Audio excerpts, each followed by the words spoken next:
Conception vessel 6 is located the width of 2 fingers below your belly button.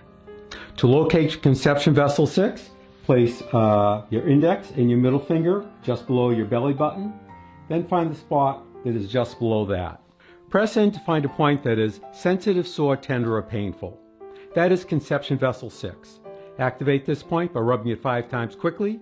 Take a break for a count of 5 and repeat 4 more times. It might look like this.